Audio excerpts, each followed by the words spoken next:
And just like that, we are back.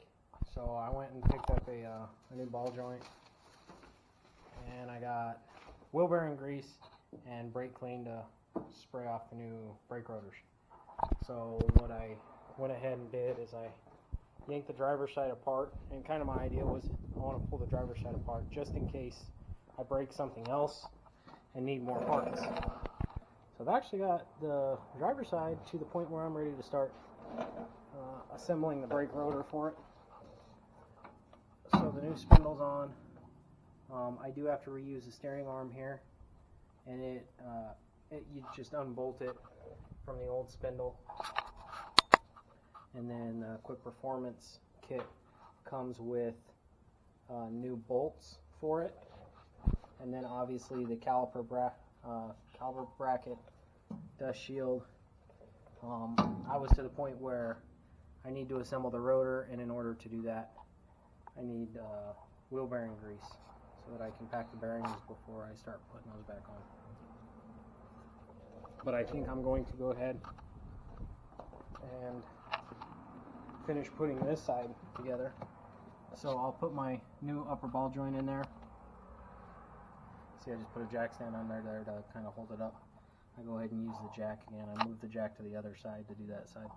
So I'll put the jack back under here, get the jack stand out, put the upper ball joint in, put the new spindle in, get the dust shield and caliper bracket put on that side.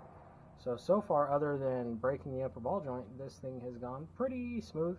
What I learned from this side is, I think I've mentioned this before, I'm not a professional with any of this. I do try and learn from my mistakes. So one of the things I learned is, before I break the bottom one loose, break the top ball joint loose, and the bottom ball joint is easier to get. So rather than prying on the other side with my breaker bar and busting the ball joint, which is what happened on this side, I got both the top and the bottom ball joint nuts backed most of the way off, and then beat on the spindle on the upper side with the lower side not broken loose yet, and then allowed the weight and the energy of the spring to pull the upper spindle mount, or the upper ball joint, apart, and then the bottom one was easier to break loose. So that was that's my tech tip for the day. So let's go ahead and get the ball joint put in, and we'll start assembling this side. We'll get this side to the point where I'm ready to assemble the rotor and get the rotor on also. Wheel bearing grease is a bit messy and nasty, and so rather than get that side all to that point and then need to clean up so that I can do this side, I'd rather just get to the point where I need to do wheel bearing grease and all of it and put both sides together at the same time. So that's where we're at. Let's go from there.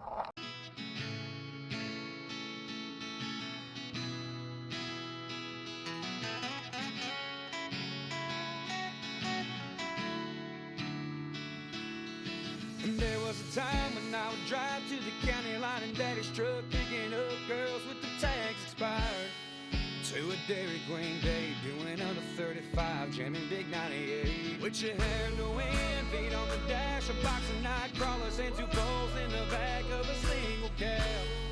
Just fishing for love through the radio jam. So let the radio jam. So let the radio jam.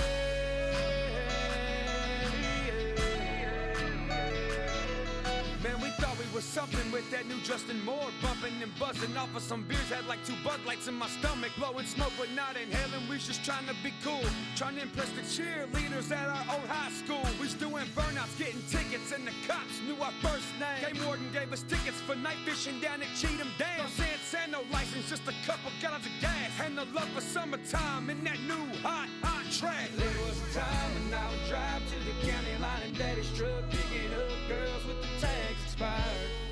To a Dairy Queen day, doing under 35, jamming big 98. Okay, so I've got the caliper bracket on, dust shield on, spindles on, the steering arm's bolted back on. So I'm going to go ahead pack the inner bearings, get them put in the rotor along with the dust sheet, or the inner seal. Get them put on the spindle. Pack the outer bearings, get them put on with the washer and the castle nut. We'll do this passenger side first, move to the driver's side, do the driver's side. We'll get all of that done before I do the calipers and the pads.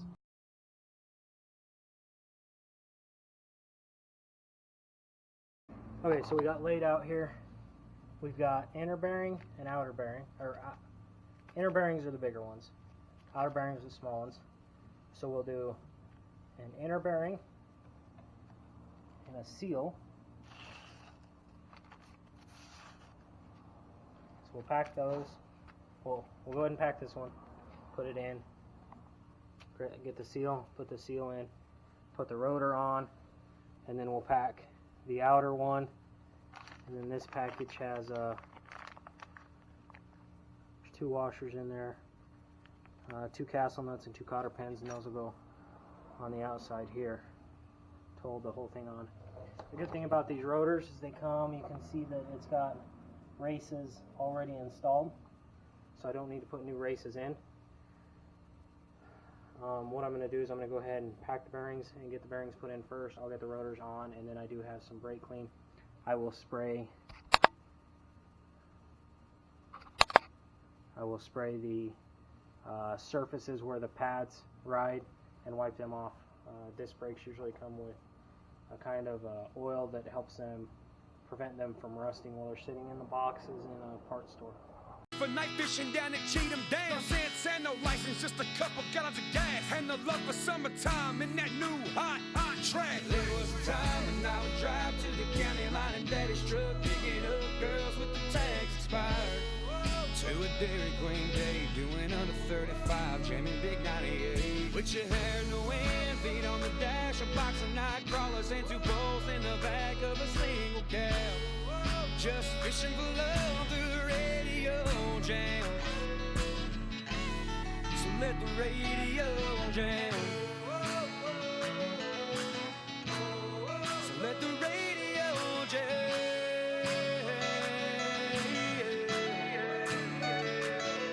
If I could talk to all the artists who came through my muddy speakers while I was tailgating in the field with both of my fists bleeding, cause I just got in a fight. Okay, so I got this one assembled. I still got to spray down the outside, wipe it clean. I had a little bit of an issue with the dust cap here, so I assembled the outer bearing. So here's the washer and the castle nut. And so what I noticed is when I put this in and tightened it down, when I went to put the cap on, there's a little bit of slop in this hole, this hole in the spindle. So this washer had like slid down, and then when I tightened it, there wasn't enough room between the rotor and this inner flange on the dust cap, and so the dust cap went on this side, and then it wouldn't go in up here because the washer was taking out, like it was offset and it was closing that gap. You see I kind of dented it a little bit. That doesn't really bother me. There's a cap that goes on the wheel that'll cover that. So what I'll make sure I do on the other side is and I actually disassembled the whole thing, pulled the cotter pin out, and then loosened it and kind of centered this as I was tightening it so I could get this dust cap on correctly. So when I move to the other side over there, I'll make sure that I space that and leave myself enough room to get this cap in.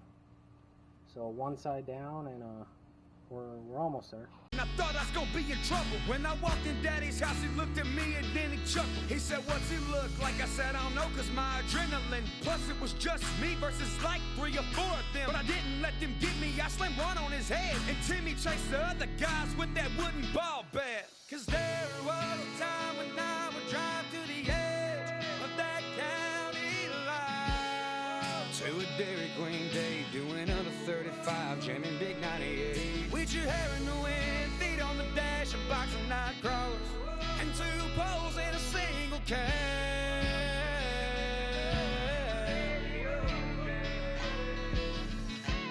So let the radio jam.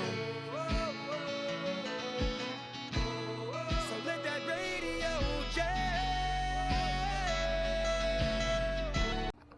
Okay, so I've got the driver's side pretty much done. I've just got to put the brake line on the back of the caliper and run it up to the bracket on the frame. A couple of notes about these calipers. So they come with these silver spacers in them, and these are fairly common in the calipers and other vehicles that I've worked with. However, the bolts that they send, so you see they've got this real long shank on them, and so if you leave the spacer in the caliper and the bolt goes through it, the bolt won't actually thread into the caliper. So messing with it, it looks like the bolt is designed to be used without the spacer. And then, let's see if we can see this very well. The bolt goes through there. I'm going to set this one up so you can see the bolt kind of acts as the spacer for the caliper. So I ended up pulling both of those spacers out. Now, one thing I noticed, and you can't see it here, but where this bolt comes through the other side of the caliper here, these calipers are supposed to, the pads are kind of supposed to float. So you have the one piston behind here that pushes on the inside one.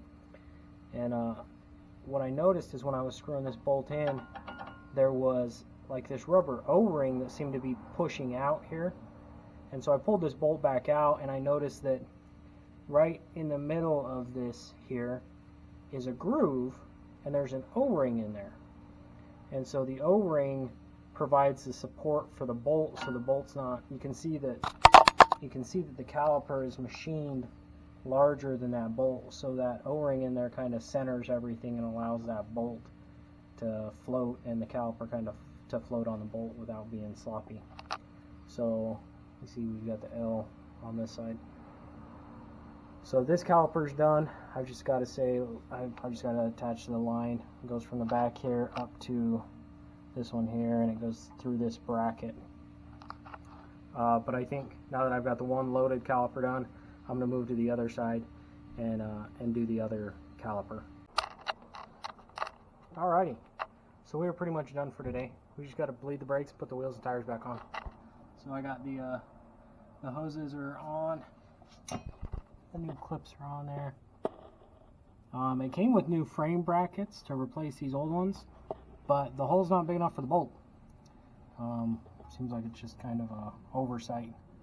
So I'll just use the old brackets. I did use the new clip, new hose, and new crush washers. So I will have MJ come help me bleed these tomorrow. They shouldn't be too difficult. But they are on there. So far so good. So like I said, I'm switching these from the drum brakes to the discs. Just get better stopping power, make it a little safer, especially for the wife to be able to drive. And then, like I said, it should make a little bit of power with the turbo setup. So want to be able to make sure we can get it to stop also. So the drum brakes, you can see them. So the pad, or the shoes here, you can actually see they've got some cracks in them. They're kind of worn a little bit funny. It looks like they didn't touch back here. I mean, they weren't falling apart, but they look like they've got some use on them. So, side's done. Thanks for watching. The next video will be doing the transmission. Thanks, guys.